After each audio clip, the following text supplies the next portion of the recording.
Hello my people, welcome to my channel Lahai to Africa, a channel that is set to inform you about black activities across the world, which means the past, the present and the future.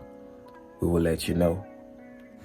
Today, I want us to talk about the iconic country tree in Freetown, which is no more. Yes, this very country tree you're seeing standing happens to be a country tree that aided the people that came back as free slaves in Freetown in the late 1700s. Yes, how did this happen? In the late 1700s, our slave masters decided to take back our people to Africa, and they were thinking we had to take them. So they took them to Freetown, Sierra Leone, and by then Freetown was not called Freetown because it was just a forest. It wasn't a town. So the people landed in a place called Government Wharf, today current time called Government Wharf, and the people landed at the Government Wharf and walked all the way to the country tree that was standing off from the Government Wharf, and rested under that very country tree. And the country tree happens to be the place they started establishing a town. And they said, we are free at last. They prayed under the country tree, they rested under the country tree and said, we are free at last. So since we are free, let's get the name on the town. So they called the town Freetown because they knew they were free at last. Why this thing is so much important, and I'm bringing it to the channel today. This tree serves as a freedom for black people that enter Sierra Leone.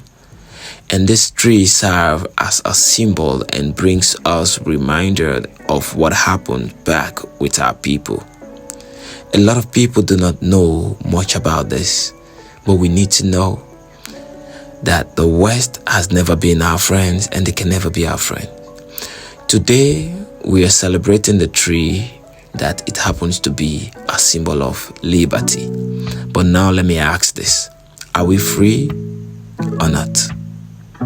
Are we still slaves or not? Now, this is not like the Statue of Liberty for the white people in America. And this is called the iconic tree in Sierra Leone that serves as a symbol of liberty for all black people. Since the tree serves as a symbol of liberty, what have we done for us to be totally free and do things as Africans and empower ourselves economically across the globe? Okay, let's leave technology out. Let's talk about the things that we truly need, which is the three physiological needs of men, which is food, shelter, and clothing. Let's see how best we can make ourselves totally free by providing ourselves, by producing them our very selves, food, shelter, and clothing. You know what? We were taken out of Africa to go into America or whatever that we are taking us, and what process for them sugar cane and what cotton. So you know what, let's do what we were doing in America. As black people, we can do it, and we can do it much more as we can. Listen, if only we can provide ourselves with food, shelter and clothing, then most definitely we're gonna colonize the world, because we have every other thing that it takes us to be great and great and greater.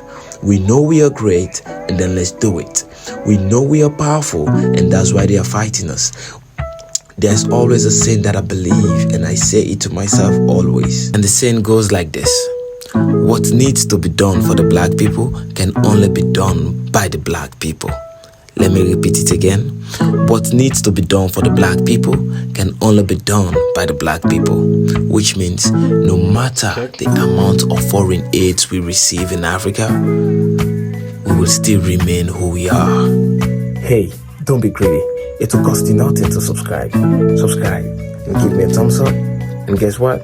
Share for more information on this channel.